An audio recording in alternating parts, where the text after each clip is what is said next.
Good morning friends, কেমন আছো তোমরা?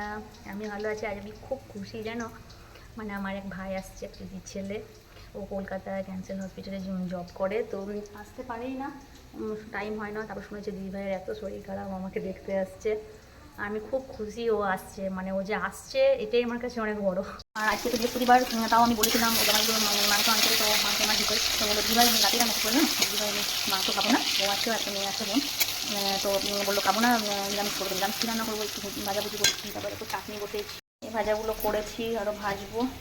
বাঁধাকপির তরকারি হয়েছে, তো করেছি মুগের ডাল, আর শুধু আর একটু পনির আনিয়েছি, পনিরের তরকারি একটু করে দেবো।